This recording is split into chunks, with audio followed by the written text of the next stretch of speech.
Hi, I'm Dwight and this is Rappler Talk. For today's episode, we zero in on an act of protest that definitely did not go unnoticed. On Thursday, February 29, Janet Rice, a lawmaker in Australia, raised a placard that said, "Stop the human rights abuses," while Philippine President Ferdinand Marcos Jr. was delivering perhaps one of the most high-profile speeches yet of his political career. Let's talk about that moment of defiance today. Joining us virtually from Canberra is Senator Janet Rice herself. Welcome to our show, Senator. Really lovely to be here, Dwight. I think it's been an eventful and tough past week for you. When you learned that President Marcos was invited by the Australian government to appear and speak before the Australian Parliament, what came to your mind? It was initially that I was shocked. I was shocked that he would be invited to address the joint sitting of our Parliament. There have been a number of foreign leaders that have addressed the Parliament in the 10 years that I've been in the Senate. And it's a really high honour and a privilege. And I really felt that the ongoing issues of human rights violations in the Philippines meant that it was not appropriate for President Marcos Jr. to be invited to address our Parliament. So it was a real matter of an issue of shock initially, and then it was, well, I'm just not going to stand by and just let this go unnoticed without doing something. In your view, what message did the Australian government send to the world by inviting President Marcos to address the Australian Parliament? It basically means that he is being accepted on the global stage as having the status and standing of a world leader that we respect. And for me, I think the Australia-Philippines relationship is incredibly important. But the real taint, the ongoing taint of corruption, the ongoing documented human rights abuses meant that he shouldn't have been given that privilege. And there are many countries in the world that we have relationships with, and we have trade relations, we have military relationships with, we have defence cooperation arrangements with.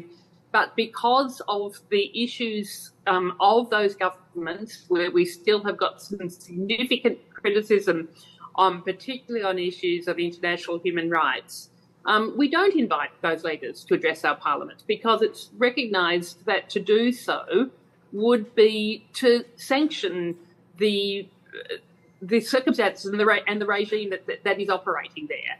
And so for me personally, I can understand, that the issue of the Philippines relationship is really important, and that we work cooperatively together and peacefully together is really important. But to have that level of symbolism of saying that President Marcos Jr. is accepted as an equal, essentially, I just thought went too far, given what we know about the documented human rights abuses that are ongoing in the Philippines under his presidency. Now, printing a small banner that's quite straightforward in its messaging, that's probably not the most difficult part, but the thought process that eventually led to that act of protest that probably took a lot of nerve from you. So please walk me through that process. What led you to that resolve? My heart was pounding, I can tell you, as I was sitting there, because what happens in the joint sitting is that the senators get invited to come and join the members of the House of Representatives in the House of Representatives chamber. So, and that's an unusual thing. It actually usually only happens when we have foreign leaders or other special events. And so for me, and we then got to sit with my colleagues who were members of the House of Representatives, we got to sit with them. But the thought processes were, we had a discussion in our Greens party room as what we were going to do, because there were a lot of members of the Greens who were concerned about it. And we discussed whether we would join the protest outside, which a number of my colleagues did, whether we would make a statement, whether we might be just wearing a lapel badge or something. And I said, look, I was feeling so fired up about it that I said, no, I'd like to hold up a sign. And we didn't know at that stage exactly what the response would be. Then we discussed what we would put on that sign, and there were some quite much more inflammatory things that were suggested that could go on that sign. And I thought, no, I just wanted it to be a fairly respectful protest, and one that essentially wasn't. It was just pointing out what was going on and that there needed to be an end to the human rights abuses. And so that, having made that decision, I had one of my fellow senators, Senator Barbara Pocock, who agreed that she would come in and join the House MPs in the Senate. The rest of the senators chose not to be there because that was another option that we had before us, that we could have all boycotted the talk by President Marcos, but we felt that we didn't want to do that. And one reason is if you're going to boycott that talk, who else are we going to be boycotting? And you do have to weigh up as to if you are going to be making a protest against one leader. There are an awful lot of human rights abuses that are going on in the world, and we would have to be consistent if we were going to boycott it. But for me, I felt, okay, I just want to be there and I want to make a statement. And so we felt that just holding up a simple sign that acknowledged that there are human rights abuses going on and that they should end was a pretty straightforward thing to do. Okay, as you've mentioned, it's not just you who publicly opposed President Marcos's presence in the Australian Parliament, but 3 other lawmakers from your own party. They are Senator Jordan Steele-John, Senator David Shoebridge, and Senator Barbara Pocock. Can you give us a little bit of background about the Australian Greens and where your party sits in the Australian political scene? Because it seems like, I'm just curious, because it seems like of all entities in Australia, it's the Greens who are in solidarity with the Philippine opposition in putting a spotlight on our country's human rights situation. Well, the Greens is the 3rd largest party in the Australian Parliament, and we have grown from having our first representatives in 2010 up to having now 16 of us in the Parliament. There are 12 in the Senate and 4 in the House of Representatives. And we've got a really strong commitment to putting ecological sustainability, social justice, peace and non-violence and democracy are at the heart of everything we do. We're in fact part of the Global Greens Federation, so there are Greens parties all over the world, including some Greens parties in the Philippines. And we have all got this commitment to all of those things are at the heart of everything we do. And so when you are looking at the Australian-Filipino relationship, we say that it's important if in that relationship to take into account, what are the ecological sustainability issues? How is that country tackling or not tackling the climate crisis, for example?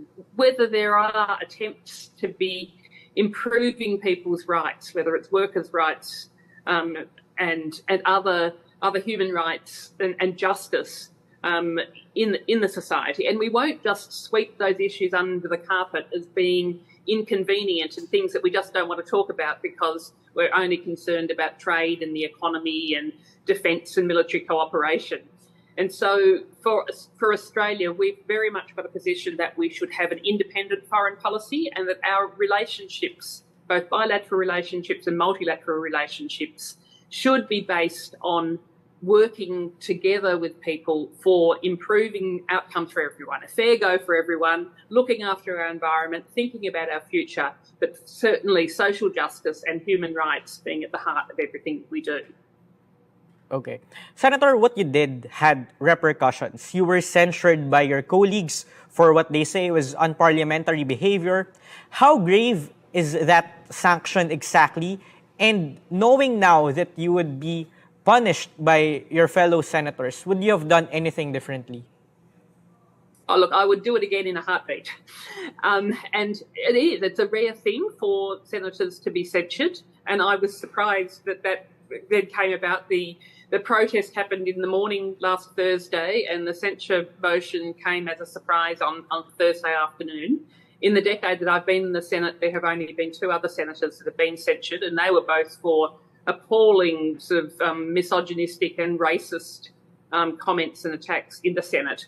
So I do find it rather startling and stark that I have been censured in joining the company of those 2 senators who have been very, fairly unsavoury characters for standing up for human rights. And if that is unparliamentary, well, then I am proud to be taking action and challenging what is considered to be unparliamentary, because I think the issues of universal human rights and justice for everyone shouldn't, making a protest about that should not be considered unparliamentary.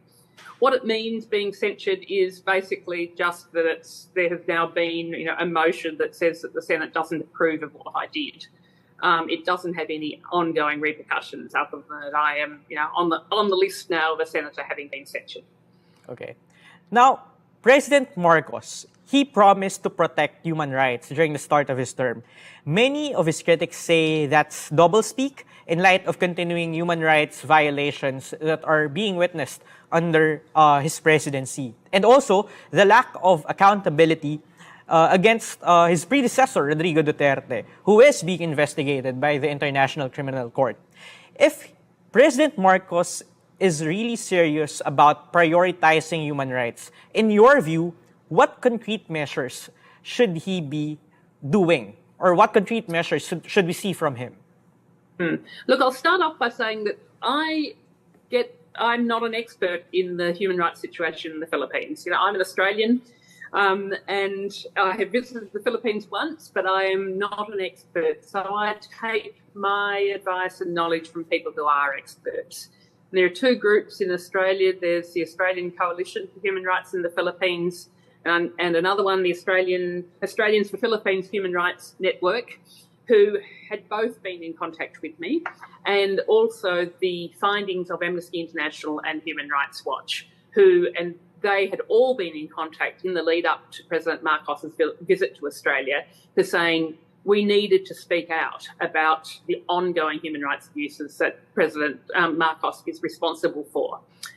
So in terms of the actions, he really, from the views of all of those organisations, is that he needed to have a much clearer demarcation from the appalling attacks on people and the extrajudicial killings and the war on drugs in the Philippines, the killing of so many innocent people, and to distance himself much more from the actions of his predecessor, President Duterte.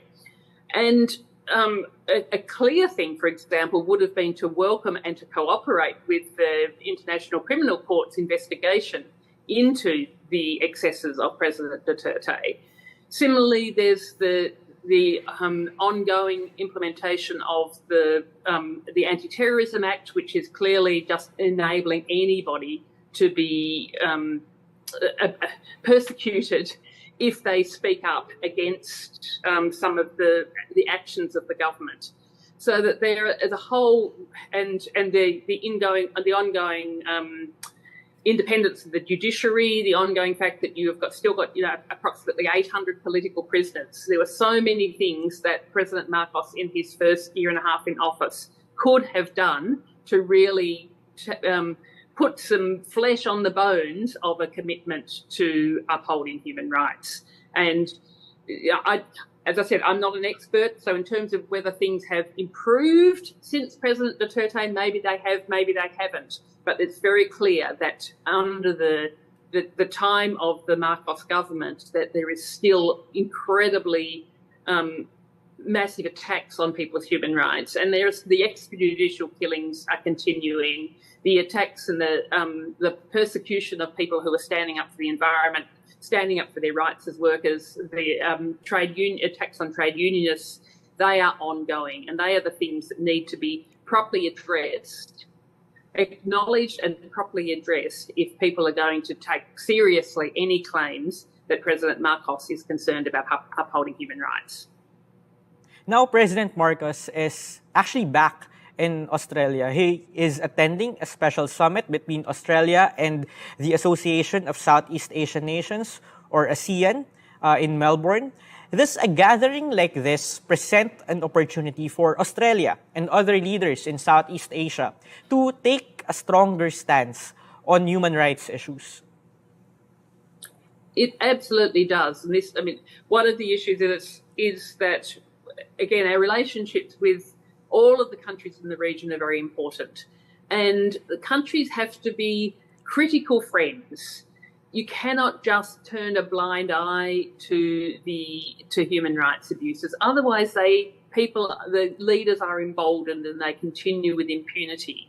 And for me, it's not just the Philippines' human rights that I speak out against. There are, issues of the appalling attacks by the Cambodian government, for example, and we have got the Cambodian leader here in Melbourne. I'm based in Melbourne. I've returned to Melbourne from being in Canberra last week, and there are protests outside the ASEAN Summit that are happening today in Melbourne, because we have to actually speak out about these things. If you just turn a blind eye to them and say, oh no, they're inconvenient, they're difficult for us to manage, so we're just going to talk about our economic ties and our military ties and our defence ties, well then that just means that that the leaders of these countries say, well no, I'm really, this doesn't matter to other countries, it doesn't matter to our relationships. And so it just gives them the ability to think that, well, they're not having any impact on our international relationships. Whereas it would be so powerful for countries that really want to uphold international human rights to be putting those issues of human rights and the future of environmental justice and climate justice absolutely at the heart and at the centre of everything we are doing. And we can continue to have the trade relationships and the defence relationships, but we have to raise the issue of human rights and environmental rights to the same level as those other as the other issues in our relationships. And that's how we are going to achieve progress globally and to actually have power globally, to be able to have both bilateral and multilateral relationships that genuinely put the human rights issues at the centre of them, and for countries to know that there will be consequences, that if there are attacks on people's human rights, it will be noticed and that there will be consequences about those attacks, and to really be encouraging all countries in the region and globally to be doing their best to be upholding human rights. The other thing I want to say is, of course, Australia isn't immune from being, we're not perfect either. We've got big issues with our Indigenous peoples who are, being jailed much more than non-Indigenous peoples. We have got other compulsory detention of refugees and not accepting refugees. So I expect other countries to be holding Australia to account as well. And if we have that global culture of holding people to account and raising these issues up, talking about these issues and saying these are important, universal human rights are important. What happens to somebody in the Philippines matters to us here in Australia. And that's the way that we can be improving the conditions for everybody sort of across the region and globally. Yeah, the international community really plays a vital role in putting a spotlight on every human rights situation in every country. Now, for my final question, Senator, what's your message to the Philippine opposition? Many of them didn't know you until a week ago, and they have since applauded you for what they call an act of courage. Look,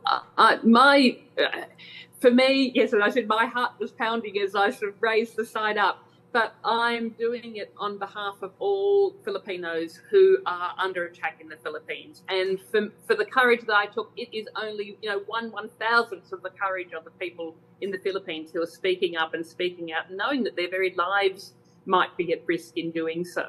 So what I want to say to the opposition folks and the people in civil society is that there are a lot of us here in Australia who are with you. We are standing by you, and we will do whatever we can here to be amplifying your voices and not turning a blind eye. That we will be working with you to be trying to achieve justice and to be trying to achieve that sort of safe and harmonious society that you deserve, like we all deserve globally. Okay. Thank you very much for taking the time to speak with us, Senator, and have a good day. Thank you very much, Dwight. I'm Dwight De Leon. Join us again next time for another edition of Rappler Talk.